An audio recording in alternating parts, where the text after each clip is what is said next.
Bismillah ar-Rahman ar-Rahim. Assalamu alaikum, dear participants, to this session of textual study of the Quran. This is the 11th session. We have started with Surah Baqarah, and you would remember that as far as the surah is concerned, it is divided discretely into an introduction, then we have sections, and finally we have a conclusion. So the first 39 verses of the surah, they form an introduction to the surah. And as far as this introduction is concerned, we have seen that how it gradually builds up to the opening section in which the Bani Israel or the Jews, who are the actual addressees of this surah as far as delivering the truth to them is concerned, presenting the charge sheet to them is concerned. And later on, we will see that near the midway mark of the surah, the announcement is made that these Jews are now deposed from this position of bearing witness to the truth, and in their place a new ummah is being constituted. This ummah would be from the Ishmaelites, and now they will take the position of the Israelites, and they are entrusted with the same task. And also evident from this whole discussion is the fact that as far as the addressees are concerned, they continue in their own way, in their minor ways as well, to switch from one to the other. But primarily, we can see that it's the Jews who are addressed, and of course, after them, the Muslims or the Bani Ishmael who were constituted for this task. And in between, we have assurances sounded to the Prophet. We've seen that earlier on in the very introduction to the surah, in which he was addressed and given assurance that if people are not accepting faith, it's not his fault. It is that they have decided not to accept faith. And we have also seen that once the Prophet had shifted to Medina, because of the presence of the idolaters there, he was also obligated by the Almighty to address them and also tell them that, well, their time is up if they continue on in their ways. So in this particular aspect, or in this surah, the way we are going to discuss it now, from verses 40 to 62, you would recall that we had started off with the 40th verse, and the 40th verse, as I said, is the start of the real main body of the surah. It's the real content of the surah from which it now begins. And we had studied verses 40 to 52, and in these verses, the Israelites, they are addressed, and the favor which the Almighty did to them is made to be, once again, is made known to them. They are asked to recall this favor, that they were chosen for this position. They were chosen for the position of Shahada. They were chosen for the position of delivering the truth, but they made a mess out of it. And instead of regarding it to be something which was God's favor, they thought that it was their own right. So if you would recall, we had stressed the word ni'mati. So the Almighty had said, "Uzkuru ni'mati allati an'amtu alaykum." Remember the favor, that my favor that I did to you, which means that God actually chose them for this task. It was a favor done to them. It was a trial, of course, but it was given as a favor, and this favor obviously entailed certain obligations. And then parts of their history are recounted, the parts in which they were in slavery in Egypt under the Pharaoh, in which we know that when he got to know that someone is born who is going to challenge his authority, he gave this order of killing boys. And we know how miraculously Moses was also saved from this heinous crime that he could have committed. And we also know that from this history that Moses was called to Mount Sinai, where he was to be given the commandments, the Torah, and the Torah was given to him. And in the meantime, when he had gone there, one of the greatest mistakes the Israelites could have committed was committed at that time, and that was that they started to indulge in idolatry. And that actually became so evident when they actually got entangled in worshipping the calf. So the calf worship is an incident which is also mentioned in the Bible, and it is from here that we are going to take up the study of Surah Baqarah once again. This is verse 53 onwards. So I'm just going to read the text, and as usual, after reading some paragraphs, in this case I'll read the first two paragraphs, and then I'll pause, and you can ask any question regarding these two these two paragraphs. So it says, Bismillahir Rahmanir Rahim, وَإِذْ قَالَ مُوسَى لِقَوْمِهِ يَا قَوْمِ إِنَّكُمْ ظَلَمْتُمْ أَنفُسَكُمْ بِاتِّخَاذِكُمُ الْعِجْلِ فَتُوبُوا إِلَى بَارِئِكُمْ فَاقْتُلُوا أَنفُسَكُمْ ذَلِكُمْ خَيْرٌ لَكُمْ عِنْدَ بَارِئِكُمْ فَتَابَ عَلَيْكُمْ إِنَّهُ هُوَ التَّوَّابُ الرَّحِيمُ. And recall when Moses said to his nation, People of my nation, you have been unjust to your souls by making this calf. I mean, of course, by making this calf is all that is mentioned here. It is a usual style of the Quran in which something which is so heinous is suppressed. So it does not say what they made with the calf, but obviously they made it into an idol, they made it into a deity. So this is something, because of its heinous nature, it has been suppressed. I mean, it's just that it is beyond words. The nature of this heinous act is so beyond words that it's not even expressed in words. So what the Quran has said, if you see the Arabic, it says, بِاتِّخَاذِكُمُ الْإِجْلَ, which means that you stuck to the calf, that you just held on to the calf. And of course, it meant that you held on to the calf as if it were your deity, as it was your, something that you prostrated before. So it says that you have been unjust to your souls by making this calf. So then it says, so turn now in penitence to your Creator, and for this slay these people of yours with your own hands. This is better for you in your Creator's sight. Consequently, when you did this, He showered favor to you and forgave you.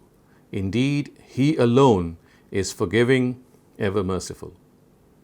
So once again, you see that this incident of calf worship, the way it has been presented here, it has shown that how the penitence of this calf worship would not be enough if you do it by merely forgiving or asking for forgiveness.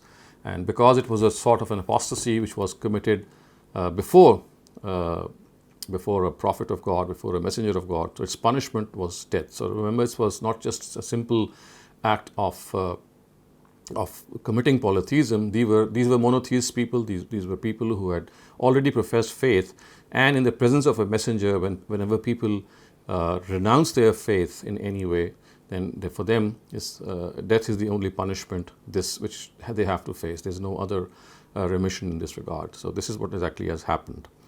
Let me continue, and then I will come back to this and see that how this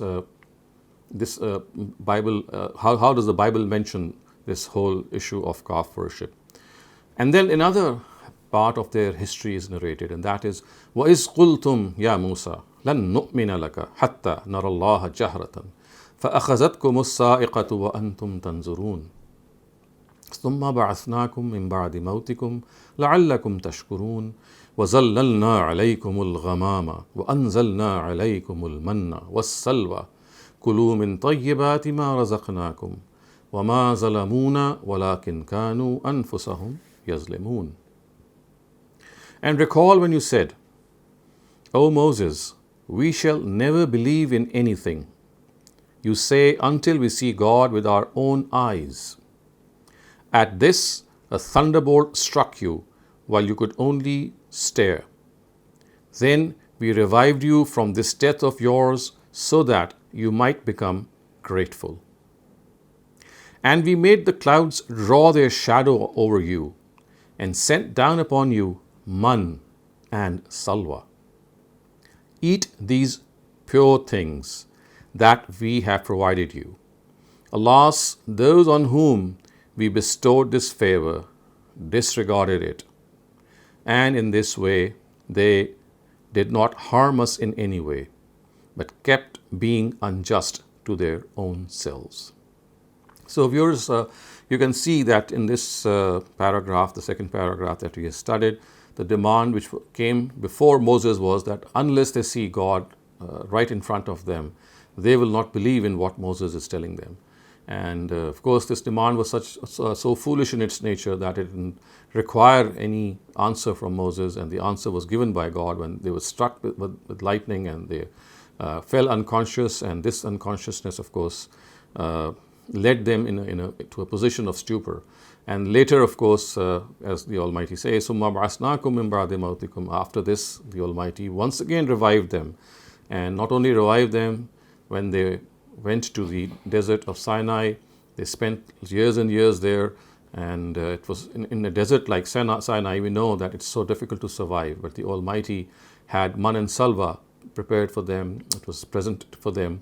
And this was something which was given to them. But as was their case, as we shall see in the very next verses, that they, instead of showing gratitude to the Almighty for this favor, they said that, well, they want more variety in food. But let me come back to the first paragraph before I invite you to ask questions. This whole incident of calf worship, let me just narrate to you how the Bible mentions it. I'm just going to read out a paragraph from the Bible. And this is something that you'll see that how exactly it is mentioned in a way that it becomes so clear that what happened. So this is the book of Exodus, chapter number 32, and these are 4 verses 26 to 29. And this is how they exactly describe this incident of calf worship, and how these people they got entangled in this whole act of worship. And when Moses came back, the Almighty had commanded him to have them, all those people who were guilty of this, to be put to death. So this whole incident is found in the book of Exodus in these words. "So he stood at the entrance to the camp and said," this is Moses, "Whoever is for the Lord, that is, who is still committed to faith, come to me." So this is Moses asking the Israelites. And all the Levites rallied to him. So the Levites were the tribe to which Aaron belonged. And Levites, they are specifically people who were entrusted with the management of their religious rituals. So then he said to them, "This is what the Lord, the God of Israel, says." So this is what the Lord God of Israel says: "Each man strap a sword to his side. Go back and forth through the camp from one end to the other, each killing his brother and friend and neighbor." The Levites did as Moses commanded, and that day about 3,000 of the people died. Then Moses said, "You have set apart to the Lord today, that is, revive your faith today, for you were against your own sons and brothers, and he has blessed you this day."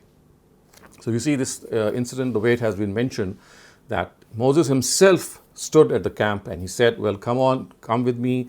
And amongst those who were still, had saved themselves, secured themselves from this act of calf worship, they are going to act as instruments of God's justice, and they are going to put to death even their brothers, even their neighbors who are guilty of this. And as I said earlier on, this basically is the punishment of apostasy, which was meted out to them. And whenever a nation professes faith and then it renounces that faith in the presence of a messenger of God, then this is the punishment that it gets. The next important thing that you'd like to know here is man. What does that mean? So if we see some of the literature in this regard, we find out that man was something which is similar to dew, like dewdrops, which would descend on the earth and then they would freeze like hail. They would become small pellets. The Israelites would gather it, they would just collect it before the heat of the sun could melt it. And in the barren desert, this was a form of subsistence for them. And this was indeed a great favor, because in that desert, it was simply impossible to have food preserved. So what happened was that every day these dewdrops would descend, and then they would freeze. They would just they would solidify and freeze like hail, and they would be picked up. And then, in this regard, we find that they would relish the eating of this form of fodder. It would provide them with a lot of nourishment. And in a similar way, the way this man has been mentioned, I would also like you to have a glimpse of that, again from the Bible. So it said that in the morning there was a layer of dew around the camp. When the dew was gone, thin flakes like frost on the ground appeared on the desert door. When the Israelites saw it, they said to each other, "What is it?" for they did not know what was it. Moses said to them, "It is the bread the Lord has given you to eat." So he actually called it bread. Each morning, everyone gathered as much as he needed, and when the sun grew hot, it melted away. Now, let us now come to the next thing which the Almighty had preserved for them, the salwa, which is, of course, the second thing. So, salwa refers to birds which the Almighty sent upon the Israelites in the deserts of Sinai. And again, this has been mentioned in the Bible. Again, the book of Exodus. The previous excerpt was also from the book of Exodus, chapter 16, verses 13 to 21. So, salwa, they were like birds coming down. They descended and they would just hunt them, and then they were very similar to quails, the way we have quails in our own world. So they would hunt them down and slaughter them and eat them. And the Bible has also preserved this incident in a way that I would like to have recourse to it. So it says that the Israelites said to them, "If we had died by the Lord's hand in Egypt, there we sat around pots of meat and ate all the food we wanted. But you have brought out to this desert you have brought us out in this desert to starve this entire assembly to death." The Lord said to Moses, "I have heard the grumbling of the Israelites. Tell them, at twilight you will eat meat in the morning. You will be filled with bread. Then you will know that I am your Lord." That evening, quail came and covered the camp. So this was the same quail which is called salwa. So basically you can see that it was this grumbling that they said that we have no variety to eat. And first, of course, they had just man, which was like it's just like small pieces of bread, and they were not satisfied with eating bread, and they started to grumble. And the next thing was that the Almighty said, "Okay, I'm going to send you these birds, and you can slaughter them, and you can eat them." Now, in the next step, you will see that as far as the Quran is concerned, it will once again narrate another part of their history in which you will find they entered a particular city, and they were told to enter the city while bowing their heads down. But before we go into that part, if you have any questions regarding these first two paragraphs, it's time to pose them. Slaying of disbelievers by Moses and his companions is akin to the slaying of the Muslims at the hands of the Muslims of the people of Mecca when they disbelieved too. So this would be an incident which is related to that, and Muslims would not be the only ones as to have killed the disbelievers. Am I right in thinking that the slaying of disbelievers here is Yes, akin to that? in principle, this is absolutely correct. The only difference is that killing of the disbelievers never occurred in the times of Prophet Muhammad, because all of them accepted faith. But yes, this is something which was actually done in the time of Caliph Abu Bakr, when part of them who had accepted faith, they reverted to their original faith, and they stopped paying zakat, and as a result they became apostates. So the war waged by Abu Bakr on them for becoming apostates can be regarded similar to what happened here. So it's apostasy which is being discussed here. Sir, what is mentioned in Surah Tawbah? Go out and kill them wherever you find them and all that. So is this akin to that slaying of disbelievers by Moses' companions? As I said, in that case, there's only just one difference, that in the times of the Prophet, all of them had accepted faith. So this situation never occurred. But yes, as I said, in principle, it is the same thing. In principle, this directive is exactly the same. But in practice, it actually came into action in the times of Caliph Abu Bakr, when that apostasy took place.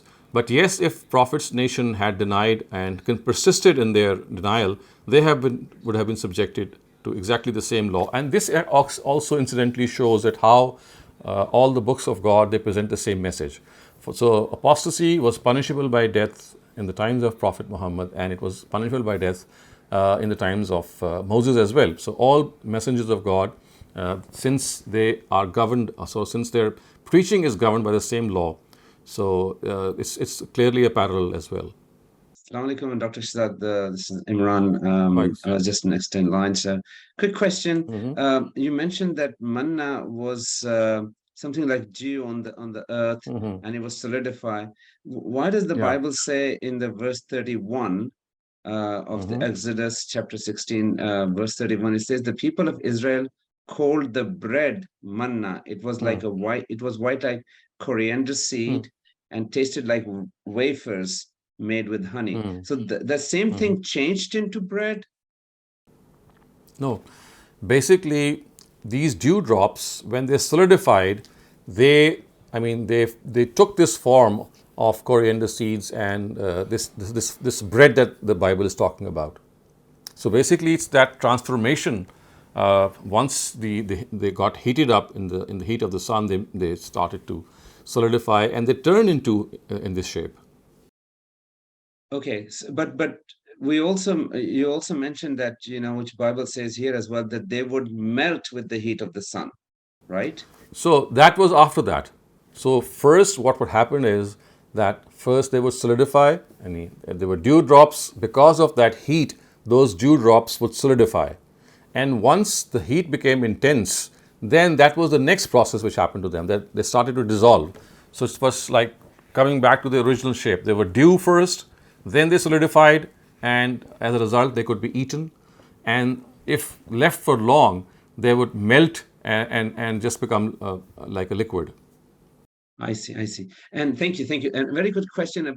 Quick question about apostasy. In Islam, apostasy, especially like you mentioned in Sayyidina Abu Bakr radiallahu anhu's era, that they were against the government because it was going to hurt the caliphate, their apostasy. But it seems like, and that's where, of course, the Islamic government can issue a death sentence. Here in Musa alayhi salam's time, those people who apostated, in your opinion, because they weren't really a sophisticated government model there, it's like because that was a threat to the Islamic or the Muslim government at the time, or the monotheism.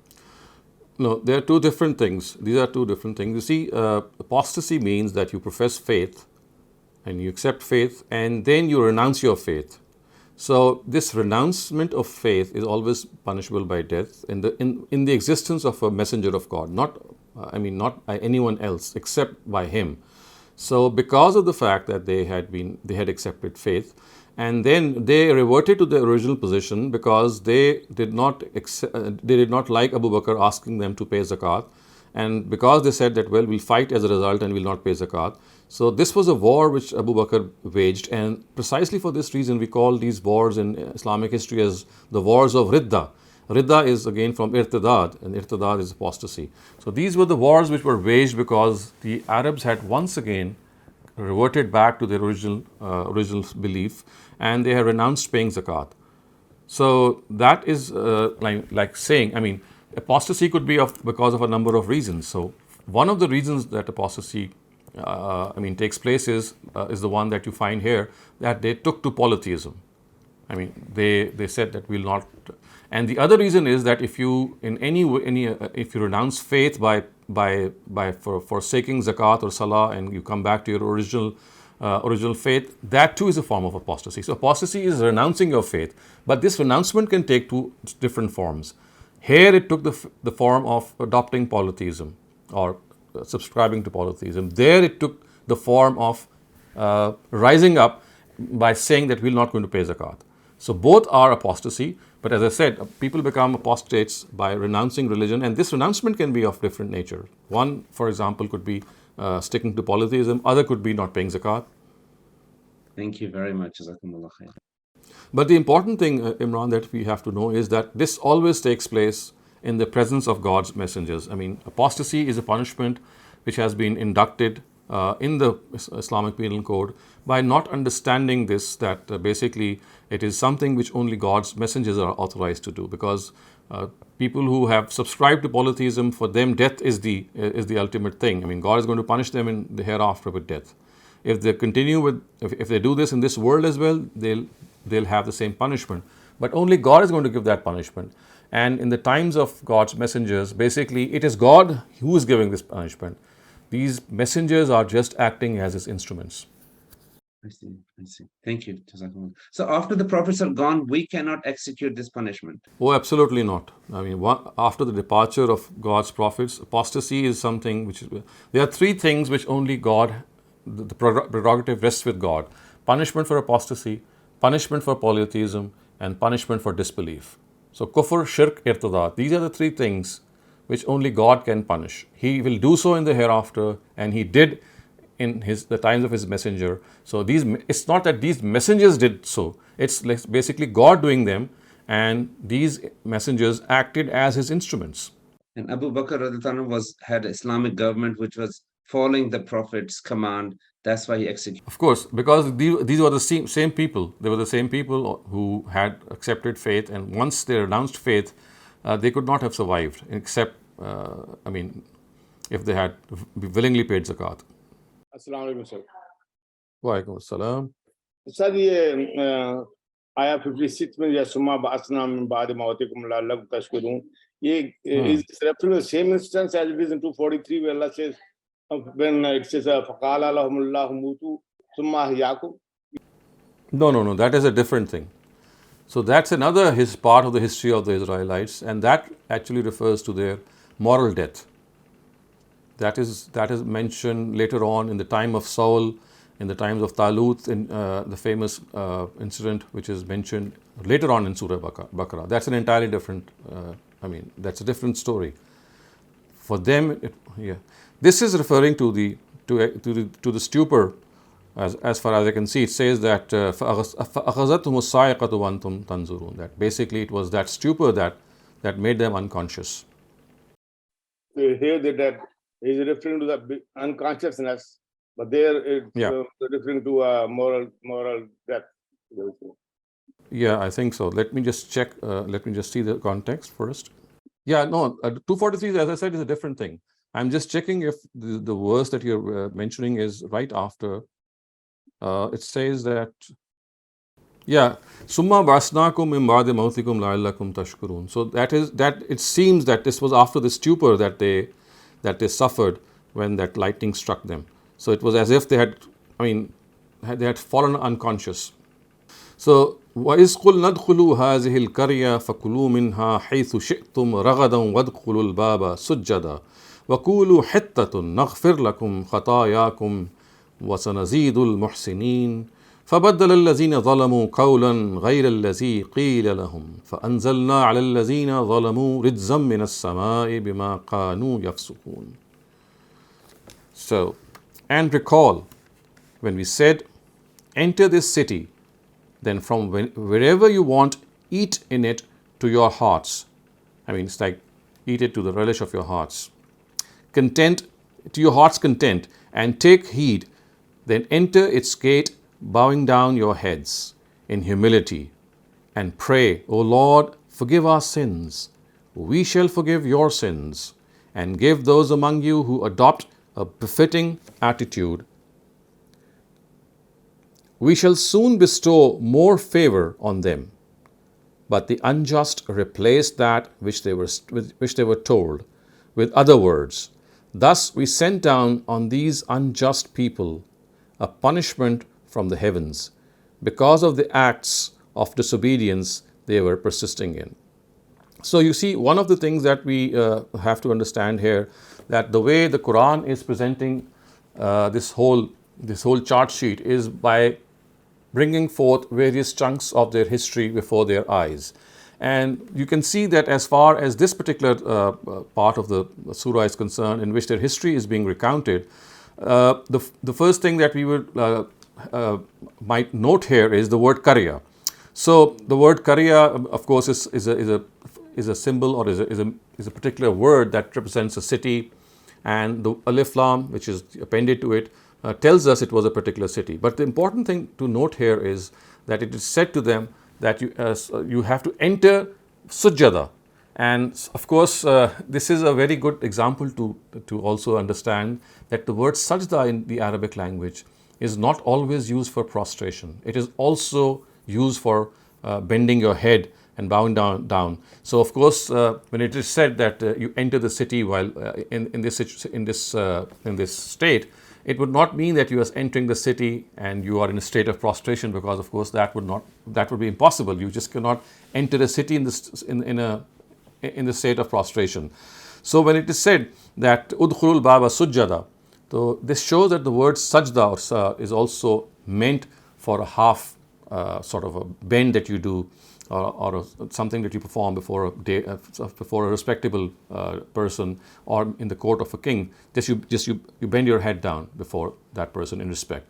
So this is a very good example to show the fact that the word sajda is also used for the bending of the head. So it's not always for prostration that the word sajda is used. It's also used for the bending of the head. Now the history which is recounted here, it tells us that they actually said these words, "Qulu hittatun," and they said that the word hitta is the way that you should pronounce this word and then enter the city. And this whole hitta, actually hatta or yahutto, it's a word which means to brush away, to just brush away something. And because of the fact that the Arabic and the Hebrew language have similar sources, one can deduce on a similarity of basis that it actually means that brushing away the sins or forgiving the sins. So it's like saying that please forgive our sins. And mas'alatuna hitta, which means that God, we request you to forgive us, and we realize that we are in a situation that we are vulnerable to evil, we have been doing bad things. This is what Moses had commanded them, that there is still time for you, that you are entering the city, and if you enter the city, if you do enter the city in a humble way, in a way that you acknowledge your sins, you still might be forgiven. So you see, in their history, there have come times in which, in spite of their rebelliousness, in spite of their arrogance, they have been given these chances that well, once again you can revive yourselves, once again you can attach yourselves to God. But then it never happened, and we can see as we shall go along that there is a continuous breach of the covenant, a continuous breach of the promises that they made, and they never actually had this courage that they would honor their commitment. Yes, there were times in which this commitment would partially be honored, but in most situations you'll find them ungrateful, and you'll find them quibbling, you'll find them complaining.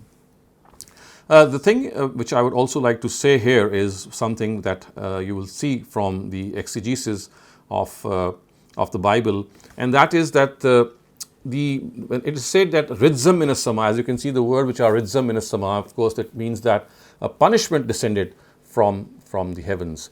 And if you study the Bible, you'll find out that it was the city of Shittim. This is a city in Palestine, and in all probability the word Al-Qarya, which is used for that, is basically used for this city. Al-Qarya means a city, and it is basically this Shittim, because we have a very parallel found there in the Bible.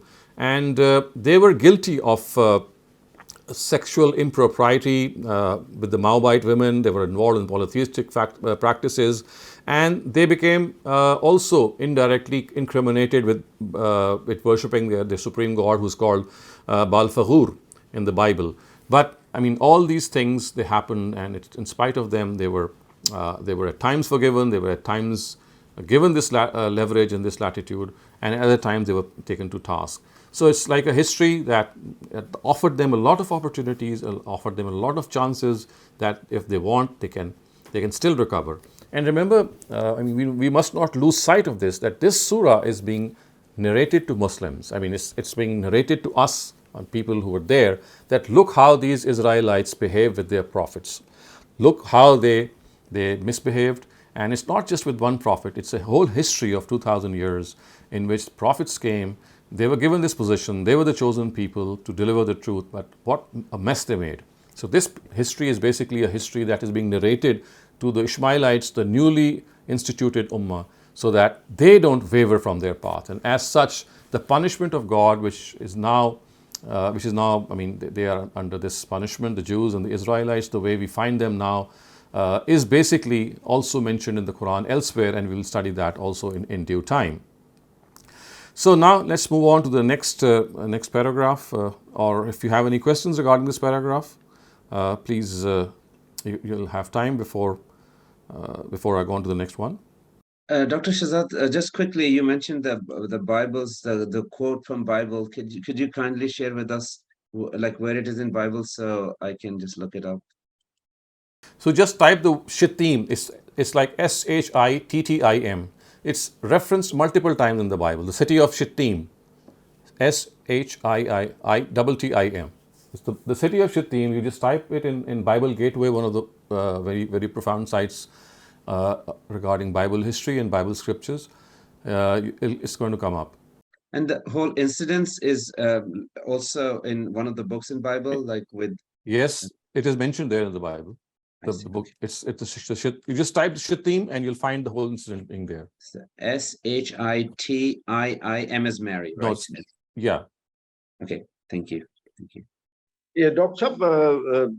The Jews were forgiven so many times throughout the surah. There are so many incidents where they broke their covenants, as you put it. Right. Is that an indication for the Muslims that if they repent, or generally for mankind, that if they repent at any time, no matter how many times they have gone wayward, God will still be merciful to them? Because the Jews seem really to be the chosen people before the Prophet's time, because they were given so many chances that it seems that God is wanting to tell us that no matter how wayward you are, if you come back to me, I will always forgive you.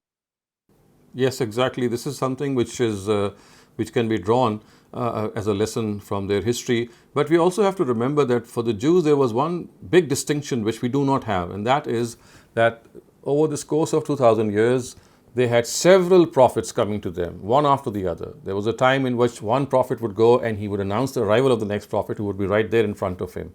So the Israelites had this huge advantage of being recipients of so many messengers.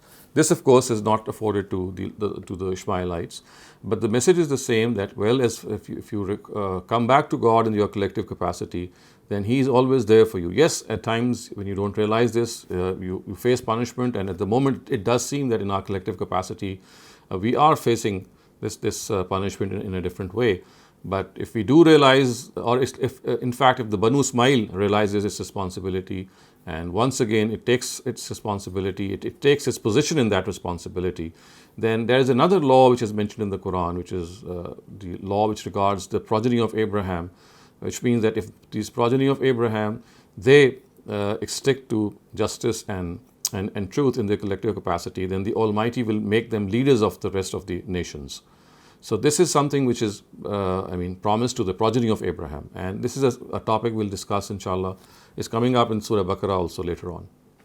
Dr. Saab, Assalamu alaikum, about the Rijzum Minas Samai. Rijzum Minas Sama. Yeah, so the azab that they were given from the skies or from the heavens looks like what the tafsir for that in Al-Bayan and others say that this was not a punishment from the skies, but this was basically just a regular punishment. Yeah, but then we have seen in the past examples where Allah Almighty has punished people with storms and something that like stones or something that comes from the sky. What's the reason why here he has decided not to consider the word sky as something that came from the sky, but think of it as more like more figurative in nature, but not real in nature. While we don't have the actual history with us as to what happened with them, maybe it was a pandemic, maybe it was something else. Well, because the word Rijzum Minas Sama, it tells us it's like a calamity from the heavens. So it's like something which was sent down by God. So basically, in my understanding, what is happening here is that they're being told that for this particular misconduct that they were guilty of, for example, they were guilty of having sexual relations with the Moabite women. That's a very famous incident which is mentioned in the Bible during this time. And then also we know that the Baal Fahur, who was their supreme deity, they were also guilty of prostrating before him. So it does seem that it was this heavenly punishment which struck them. We don't have any details whether all of them were struck by them or maybe a few of them. But yes, it was like a collective punishment, and some of them survived, many were killed. And basically it does seem that it was a jolt from heaven. It was like a bolt from the blue, in which the Almighty on occasions through such acts, He reminds people that look, if you don't still have time, if you would like to come back in your to the right path in your collective capacity. So it's like being struck by a calamity from God, in which some people do pass away, others survive, and this whole incident becomes a reminder to the fact that they were doing something seriously wrong in their lives.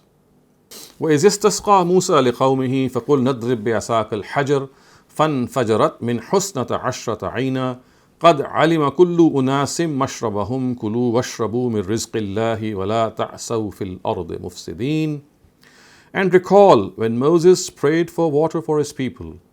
So we said to him, strike this rock with your staff.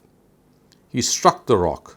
Thereupon 12 springs gushed out from it, such that each tribe ascertained its drinking place. Eat and drink from the sustenance of God, O Israelites, and do not embark upon spreading disorder in the land.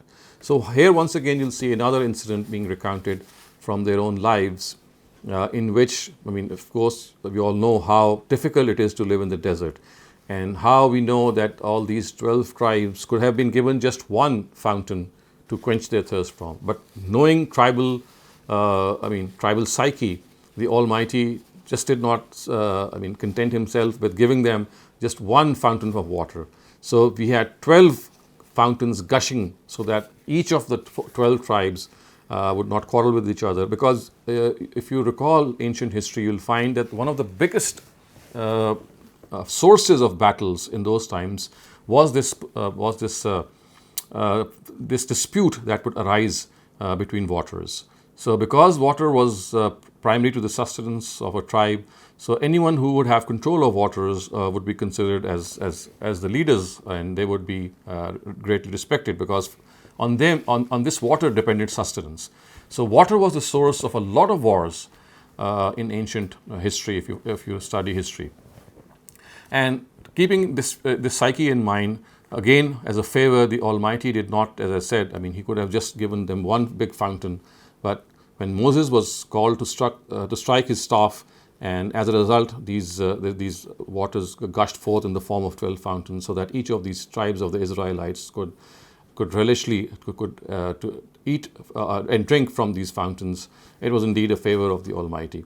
And again, it's like a miracle which was given to Moses, for example. We know that, water gushing forth at the instant that you strike a staff on a piece of stone, it's no less than a miracle itself. And here I'd like to read from the Bible part of how this has been presented in the Bible, because the huge area of rock which was there in that desert, how it actually materialized in the form of a huge fountain is something that we need to also see. So this is the book of Numbers, chapter 20, verses 1 to 11. So it says, and in the first month, the holy Israelite community arrived at the desert of Zin, and they stayed at Kadesh. This is another area around that desert. There Miriam died and was buried. Now there was no water for the community, and the people gathered in opposition to Moses and Aaron. They quarreled with Moses and said, if only we had died when our brothers fell dead before the Lord. Again, this is something of a very common nature. They would grumble all the time. Why did you bring the Lord's community into this desert, and we and our livestock should die here? Why did you bring us out of Egypt to this terrible place? It has no grain or figs, grapevines or pomegranates, and there is no water to drink. Moses and Aaron went forth from the assembly to the entrance to the tent of meeting and fell face down, and the glory of the Lord appeared to them. The Lord said to Moses, take the staff. Now it is here the Almighty commanding the Moses, take the staff, and you and your brother Aaron gather the assembly together. Speak to that rock before their eyes, and it will pour out its water. And speak to that rock with your eyes. You put that glare of your eyes on that rock, it would pour out. You will bring water out of the rock for the community, so they and their livestock can drink. So Moses took the staff from the Lord's presence, just as he commanded him. He and Aaron gathered the assembly together in front of the rock, and Moses said to them, listen, you rebels, must we bring you water out of this rock? Then Moses raised his arm and struck the rock twice with his staff, and water gushed out, and the community and their livestock drank.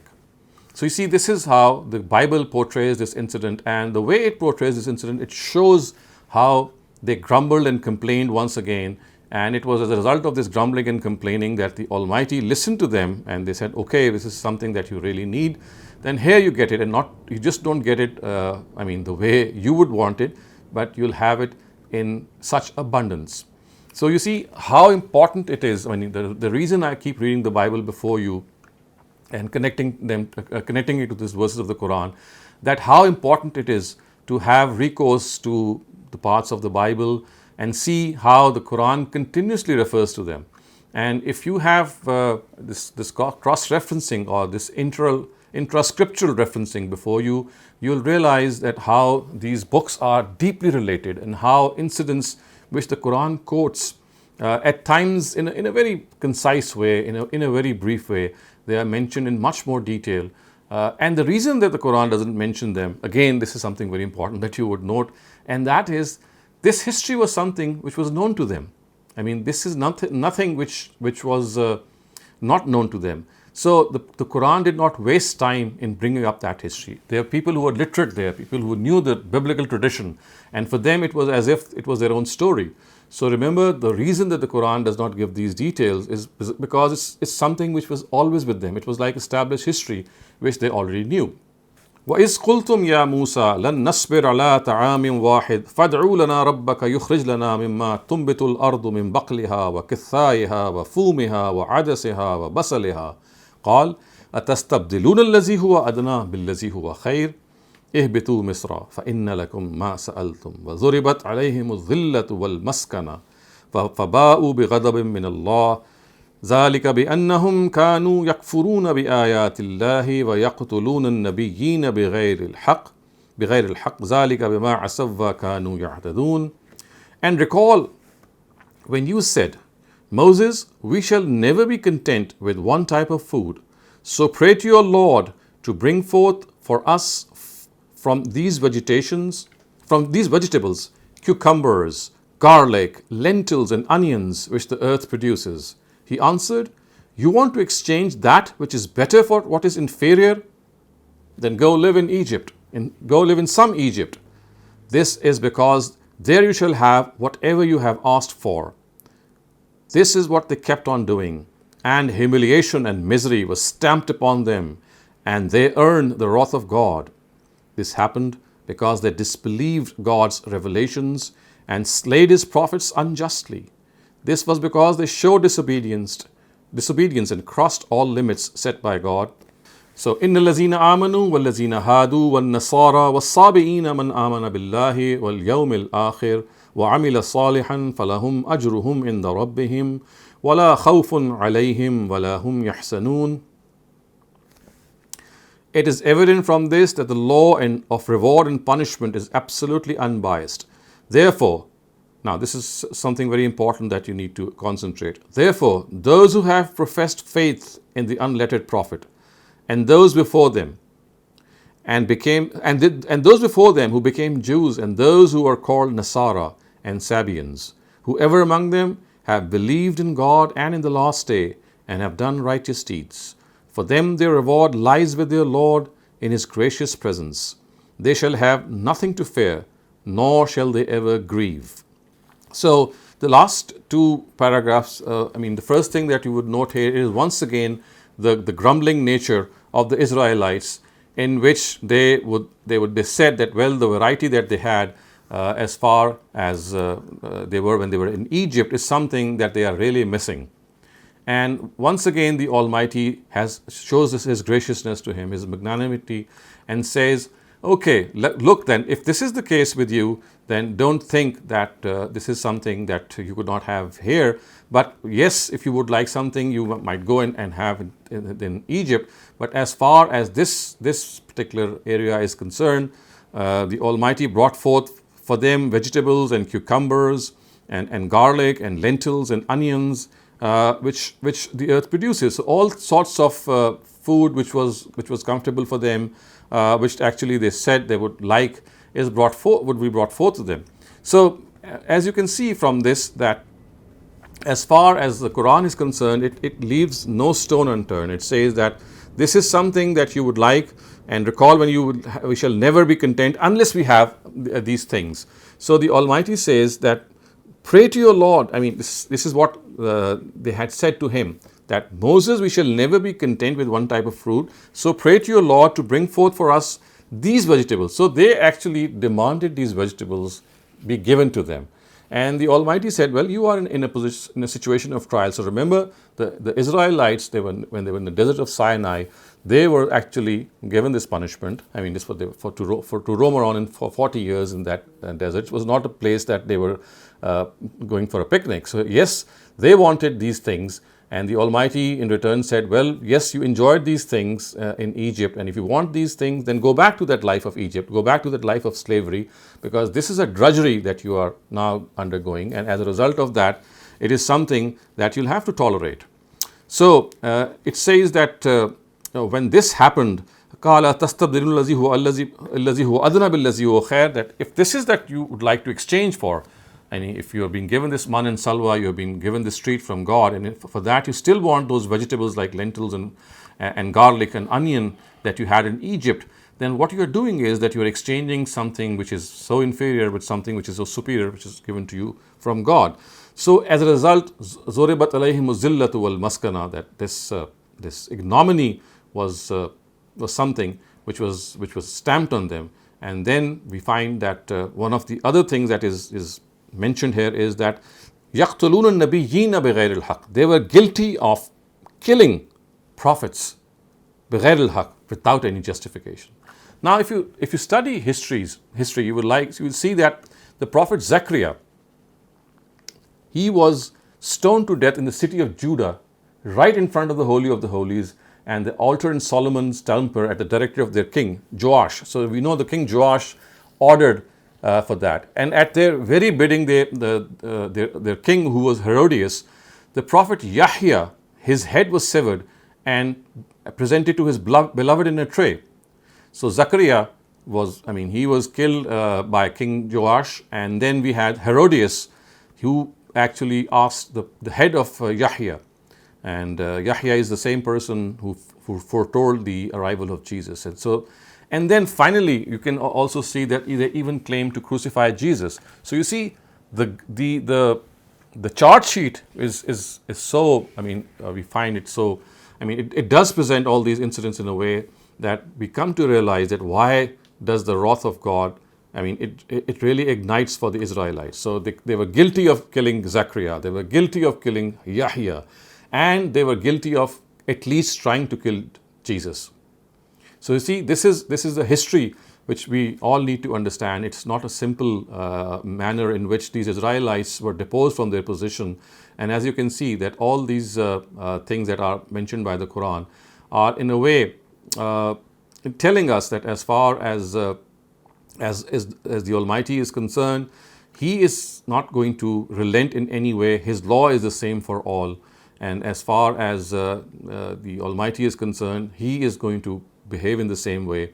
And one of the things that we have to understand here is that the law of God, which is now mentioned in the next verse, is something of an eye-opener for all of us, and it should remain in a way that we need to understand that as far as the Quran is concerned, it says, "Inna lazina amanu wal lazina hadu wan nasara." Regardless of what your origin is, whether you are a believer, whether you are a person who is a Jew or a Christian, because we don't have a word for Christianity in Arabic the way it came to be later on used.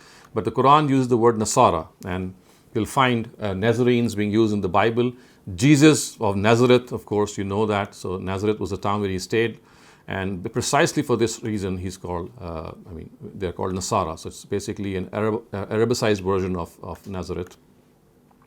And then we have the Sabians. So all of them, basically they were monotheists, and for them the Almighty says that as far as your life, as far as these denominations are concerned, all of them, they are going to face death. But the only thing is that in this regard, as far as death is concerned, this is something which is going to happen, and whenever it's going to happen in a way that there will be no discrimination. If people, they believe in this messenger, people who were Jews in their own times, people who were Christians, all of them, they shall be actually made to go to the same law, and this law is exactly the same for all people. And as a result, we have to also understand that the law of God is regardless of your attachment to any faith. It is totally unbiased. It is in a way it presents this whole chart sheet that people must not think that if they belong to Abraham's community in any way, or they have professed faith in a prophet, then they would be always there to intercede for them and save them. This is not going to happen. The law of God is same for all the people. So as far as the Sabians are concerned, this is something that I'd like to give you some details upon. And this is basically an ancient group which was very well known in the time of revelation of the Quran. The word Sabah means to rise and at dawn. Hence the conjecture of Imam Farahi seems to be correct, that these people were called Sabians, and another word for Sabians is Magians. So these Magians were basically people who, because of their adeptness in astrology and their acquaintance with the influence of stars and heavenly bodies, they had gone very deep into these things. So the Quran has mentioned them here, the way it has mentioned him here, it shows that they were once followers of true religion, and like the Jews and Christians, they were initially they were monotheists, but later on they deviated from this right path. So thus, just as the Jews and Christians they became deviant monotheists in some respects, these Magians also, which are called Sabians by the Quran, they also deviated from the right path. Now, some of the early scholars of Islam say that these people used to worship the angels, prayed while facing the Kaaba, and they also recited the Psalms of David. So in history, you find researchers telling us that they would worship angels. I mean, they prayed facing the Kaaba and they recited the Psalms, and they were regarded to be a sect of the people of the book. So some of them were also, I mean, some scholars regard them to be a sect of the people of the book, and there are other scholars who opine that they were followers of Abraham, and they said that they are pure followers of Abraham as well. And it is also evident from certain narratives that the idolaters of Arabia would call Muhammad and his followers by this name, and they were called Sabians. I mean, they were called Magians. And Imam Farahi, in his, if you study his exegesis, is of the opinion that because of the fact that the ritual of prayer was found a lot amongst these Sabians, so when the idolaters observed the diligence of Prophet Muhammad in praying and his companions praying 5 times a day, they reckoned that these people too had become Sabians. So you see, this worship ritual was found in them in abundance, and because of this, they were also dubbed as Sabians. There are certain Orientalist scholars who say that a few people who belong to them, they still exist in Iraq. So there's a group of people who says that these Sabians, they still exist in Iraq, and the people of Iraq actually called him, I mean, they have a particular name for them. Let me search you that name. They have a very specific name, and that is called, I mean, they would call them the people of the followers of Prophet Yahya. So the Prophet Yahya, they would be called the followers of Prophet Yahya. So as I said, I mean, these are some of the historical records that we have, or historical researches that we have about the people who are called Sabians. But to me, I think that the important thing here is to note that they were basically monotheists. So all these 3 traditions which are mentioned here, or 4 traditions, Amanu, Hadu, Nasara, and Sabi'in, all these 4 traditions were monotheists, and it is being told in without mincing words that if they profess faith in God, if they profess faith in the hereafter and do righteous deeds, فَلَا خَوْفٌ عَلَيْهِمْ وَلَا هُمْ يَحْزَنُونَ, which means that they would be people who would enter paradise, or who are entitled or worthy of entering paradise. And this is something which is a law of God, and as a result of this, people should not think that belonging to a certain ummah, for example, to the Jews or the Christians or Muslims, is sufficient grounds on the basis of which salvation shall be granted. So I will now give you the time to ask questions regarding these last 2 paragraphs. Thank you very much, Dr. Shehzad. Mashallah, beautiful explanation. Quickly, you know, as you have, I'm sure, have heard of claims by the Orientalists about this verse in Alladhina Amanu, Walladhina Hadu wan Nasara, that they're saying the people who believed in Prophet Muhammad, but then they separate that. Oh, and those who are Nasara and Jews, none of them will have problem or fear at the end of the day. So they say that the belief in Prophet, according to this verse, Prophet Muhammad, is not compulsory. That's just one question. And then as you mentioned about the killing of the prophets, is that, have Jews been blamed in Bible for killing Zechariah? Yes. Okay. Yeah. This is something which is mentioned in the Bible. I mean, this is Bible history that I quoted. I mean, Zechariah, he was beheaded. Yahya, he was beheaded. By the way, both are father and sons. So and sons. So they were beheaded, and look at the fact that they went as far as to crucify. I mean, at least they thought that they had crucified Jesus. So this is all Bible history. And you'll find it, I mean, you just type their names and you'll find the references, because there's so many references I mean, so it's such a common knowledge that I didn't give you any specific verse. But as far as your first question is concerned, so remember we are talking about the Quran, and the Quran was revealed to Prophet Muhammad. So a belief in the Prophet is something which is already a given. I mean, it's not that you can say that when the Quran speaks of the fact that Allazina Amanu would just refer to the fact, that those who have believed. In fact, this means that those who have believed in Muhammad. So the word Amanu, what does it mean in itself? I mean, it means belief in Muhammad. So people who have believed in Muhammad, people who are Jews and people who are Christians, they are being told that it's not merely their attachment to their respective prophets.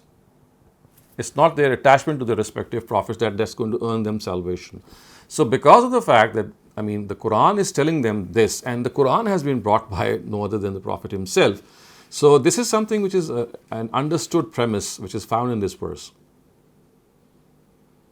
I mean, you cannot sever the Quran from the Prophet. I mean, it is the Prophet delivering this message. And because of the fact that he's delivering this message, so therefore, this is an understood reality that as far as believing in him is a given. However, I mean, there are exceptions. For example, if the message of the Prophet, it is always possible that it did not reach certain people, or it reached them in a distorted way, or maybe they were not fully convinced because of certain arguments were not presented properly. I'm talking about people who have lived in the post-prophetic era. So this could afford them the excuse or the leverage that if that message reached them in distorted form, if it reached them in a way that it was not in its pristine form, or maybe it never reached them, as could be the case in certain far-off areas, then of course they would not be judged on this premise. So you see, we have to make this scenario complete, that yes, belief in Prophet Muhammad is a given, unless of course that belief is something on the basis of which a person is afforded excuse and exempted simply because, as I said, the message never reached that person maybe, or reached in distorted form, or he was so sincere and so committed in finding out the truth, but in spite of his endeavor, he was not able to reach the truth. So that would afford that person a legitimate excuse. But, I mean, if this is not the case, and if this is not the case in several instances, then of course this excuse would not be entertained. So it's like a complete picture. So two sort of somewhat related questions to what you just described. So one of them is, I think that you've partially already answered. Is this ayah talking about the era before the Prophet Sallallahu Alaihi Wasallam? That before the Prophet Sallallahu Alaihi Wasallam, those people who in the past were Yehudi or Nasara or Saibin, all of them who accepted the faith and they accepted the day of the judgment, those are the ones who wala khawfun alayhim wala hum yahzanun, they will be eligible for that. Or did that also include the people in the current era after the last prophet? My understanding used to be that the only way you will get into heaven and be mistaq of this khushabri is if you are believing in Muhammad Sallallahu Alaihi Wasallam. Without the belief in Muhammad Sallallahu Alaihi Wasallam, just the belief in Allah and the day of judgment is not sufficient. That is correct. That's what I said actually. So yes, precisely for this reason, because we are studying Ustaz Ghamidi's Al-Bayan, you'll find that he has inserted this understanding in parentheses when he says that those before them who became Jews and those who are called Nasara and Sabian. So in their own times, when Muhammad was not even there, people who were Jews in their own times and still Prophet Muhammad had not arrived, for example, in the time of Moses or even Jesus. So as long as they professed faith and did righteous deeds and of course believed in God, for them salvation is guaranteed. So this is like narrating history.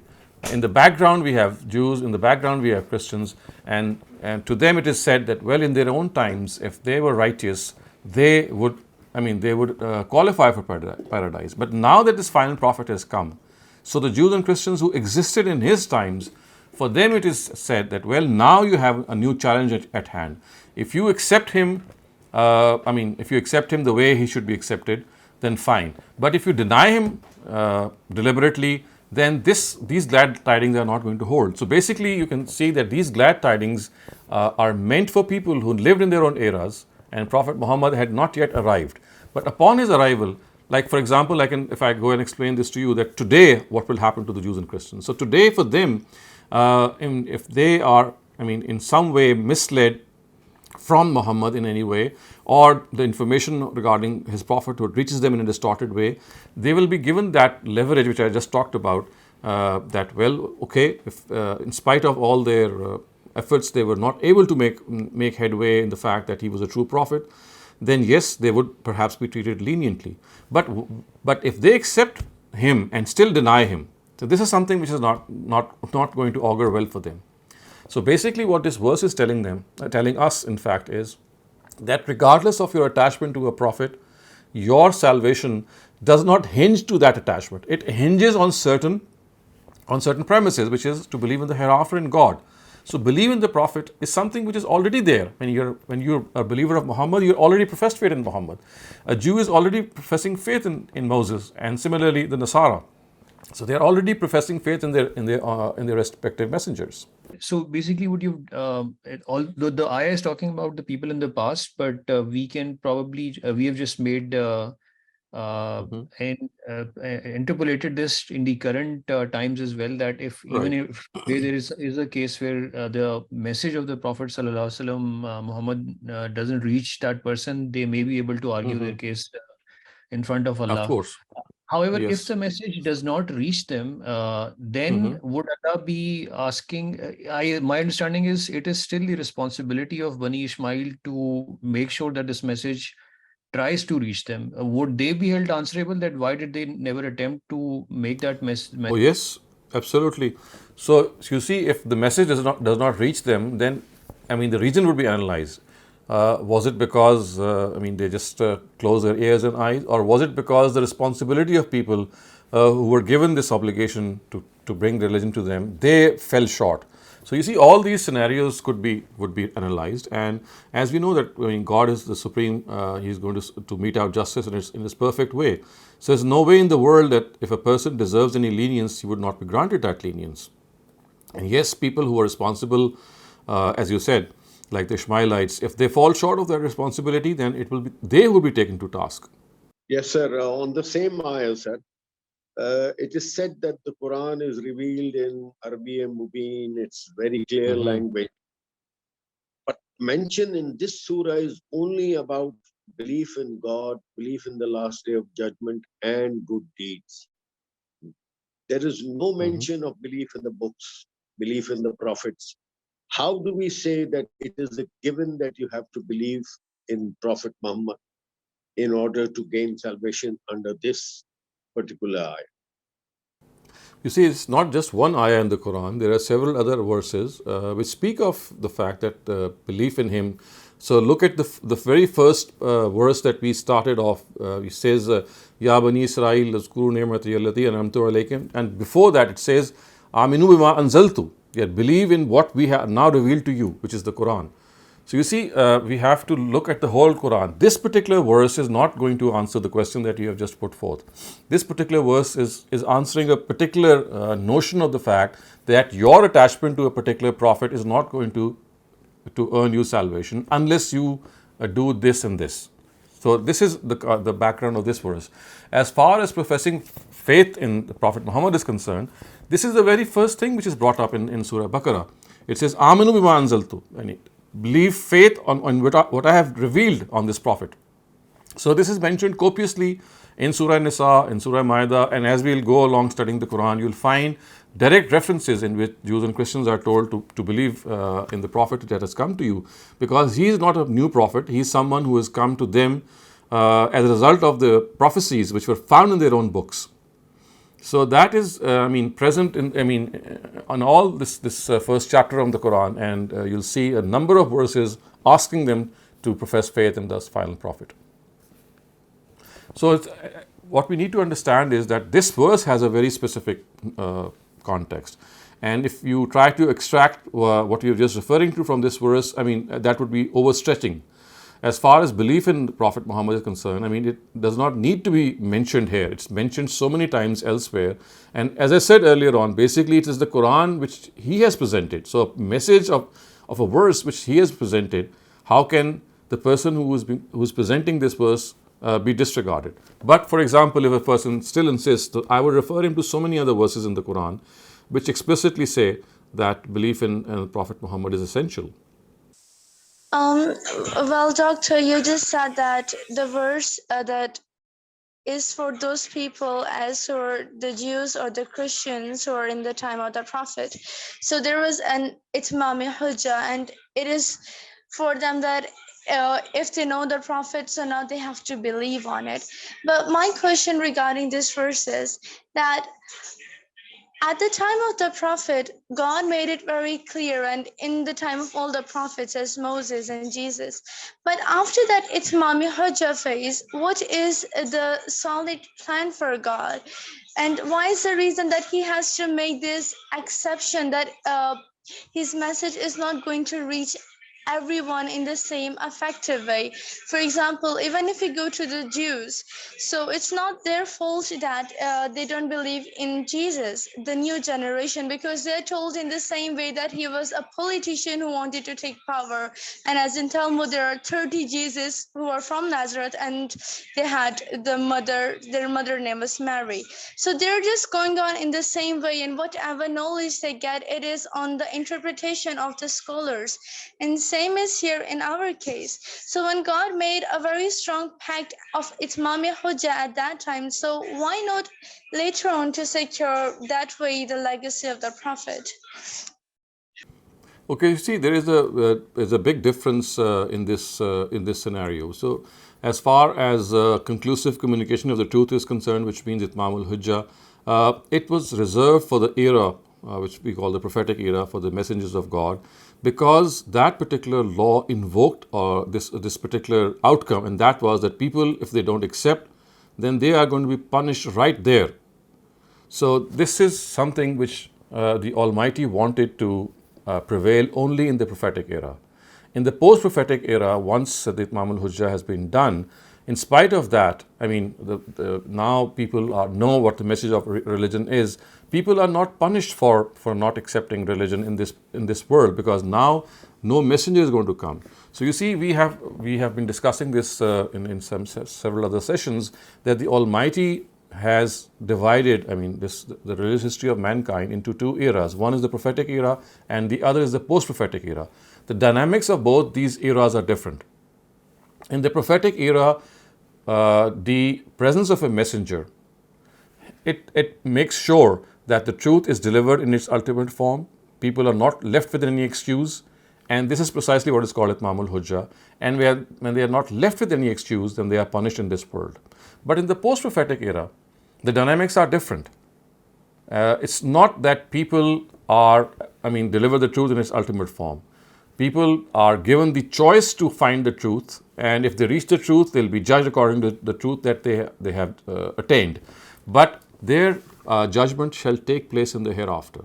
So you need to understand that the dynamics of the Almighty are different in these two eras. In the first era, it is essential that people who accept faith, if they do accept it, they'll be rewarded. But if they intentionally deny it, they'll be punished in this world. But in the post-prophetic era, it's not the same. In the post-prophetic era, you are given the choice to accept or to deny, and your fate is deferred to the day of judgment. yes, the reason that the prophetic era existed is that people who live in this post-prophetic era, they always are reminded of the fact that, look here, there were people in the prophetic era who were punished in this world for their denial. So if I am also denying intentionally, I will also face the same law. The only difference is that my punishment is deferred to the hereafter. So you see, unless you divide this world into these two eras, there'll be a huge confusion in understanding the Quran. And precisely for this reason, I keep referring to these two eras and explaining to my audience that the dynamics of these two eras is entirely different. The dynamic of the prophetic era is that punishment in this world is meted out to the immediate addressees. But in the post-prophetic era, this is not done. And the reason it is not done is a messenger is not present there. This can only happen in the presence of a messenger. But the reason that it is not done here is that people who lived in that post-prophetic era are now given the chance to reflect and deliberate and see that they'll also reach the same fate if they follow the ways of the people who lived in the prophetic times. The only difference is that their fate, it faced them in this world, but the fate of the people who live in the post-prophetic era, they will meet that fate in the hereafter. Thank you, Dr. Shehzad. I believe that's the end of the lineup of the questions for today. Thank you for another enlightening lecture.